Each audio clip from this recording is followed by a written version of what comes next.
Olá pessoal, tudo bom? Bem pessoal, hoje eu vou fazer o resumo do capítulo 6, certo? Vou fazer 3 pequenos videozinhos para explicar um pouquinho o capítulo, certo?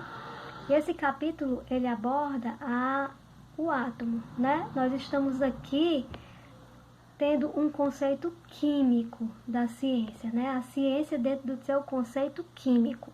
Quando a gente começa a trabalhar o átomo, a gente já entra num conceito químico, certo? Então vamos lá. O átomo, ele foi pensado desde a Grécia Antiga com Demócrito, que disse que a matéria, certo? Se a gente pegasse a matéria e dividisse ela em pedacinhos pequenos, a gente chegaria à menor partícula dela, que ele denominou de átomo, certo? E alguns anos depois, certo? Algum tempo depois, alguns cientistas tentaram desenvolver os modelos atômicos, pensar no átomo como um modelo de átomo, né? E o primeiro cientista que a gente vai falar, que foi mais ou menos em 1863, aproximadamente, né? Dalton sugere um modelo para esse átomo, na tentativa de explicar os gases, né? Na tentativa de explicar as concentrações de gases, né? Ok? E a concentração de massas também, a conservação de massas. Ele sugere um modelo, que foi um modelo de esfera indivisível. Então, o átomo era uma esfera indivisível, certo?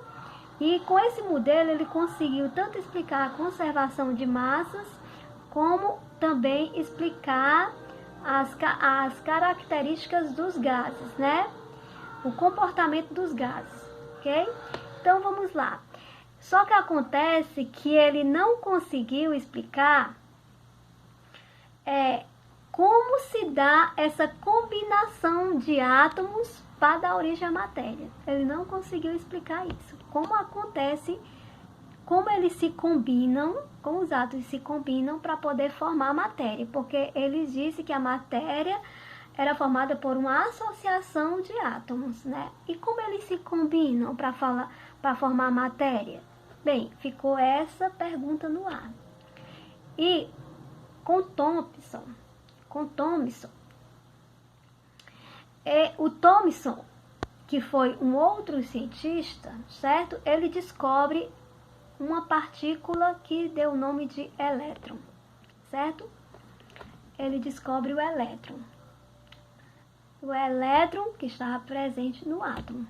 Então, quer dizer, o átomo não era mais uma esfera, certo? Indivisível. Existia o quê? Então, o que foi que ele sugeriu? Existia uma partículas. E ele sabia também que apesar das emissões, certo? Magnéticas, que os átomos emitiam, ele sabia também que o átomo, ele existia um estado neutro para ele, certo? Então, ele sabia que existia a presença do elétron, que era uma partícula negativa, mas sabia também que ele era neutro. Então, existia uma partícula positiva. Para o quê? Existia a neutralidade do átomo. Então, ele sugeriu o modelo de um pudim, que existia, que o átomo era uma esfera positiva, na qual, nessa esfera positiva, existia as partículas negativas inseridas nela, certo? Então, esse modelo ficou conhecido como modelo de pudim de passas, porque era como se fosse um pudim enfeitado com as passas que seriam os elétrons, né? Um pudim positivo, na qual o enfeite seriam os elétrons, tá bom? Então, vamos lá. Só que aí houve vários experimentos depois, e um cientista chamado Rutherford pegou uma lâmina finíssima de de ouro, finíssima, certo? Muito fina mesmo. E foi fazer um experimento na qual pegou um elemento radioativo e inseriu partículas radioativas nessa lâmina de vidro, de ouro. E ele observou que algumas partículas elas retornavam e outras ultrapassavam essa lâmina de ouro, certo? Havia alguma coisa que fazia com que algumas partículas voltavam, mas que algumas conseguiam ultrapassar essa lâmina de ouro. Então ele propôs um novo modelo, certo? Na qual existia espaços, na qual existia uma concentração, sim, de partículas positivas, mas essa concentração era num local específico chamado núcleo e existia partículas negativas num espaço que ele chamou de eletrosfera, certo? Então aí não era mais uma esfera positiva como um pudim de passas. E sim, existia um compartimento que ele deu o nome de núcleo, certo? Que existia lá as partículas positivas e existia um outros compartimentos que ele deu o nome de eletrosfera, na qual existiam os elétrons. Então, esse era o modelo de Rutherford. E ele foi aperfeiçoado por Bohr, certo? E Bohr, ele aperfeiçoou esse modelo, sugerindo que esses elétrons, eles ficavam circulando ao redor do núcleo, certo? Essas partículas positivas ficavam circulando o núcleo como se fossem esferas circulando, esferas, certo? Circulando, ok? Então esse era o modelo que eu vou botar aqui no videozinho, aí que vocês vão ver aí o modelozinho, tá bom? Então tá aí essa sugestão desses três modelos: o modelo de esfera de Dalton, o modelo de pudim de passas de Thomson e o modelo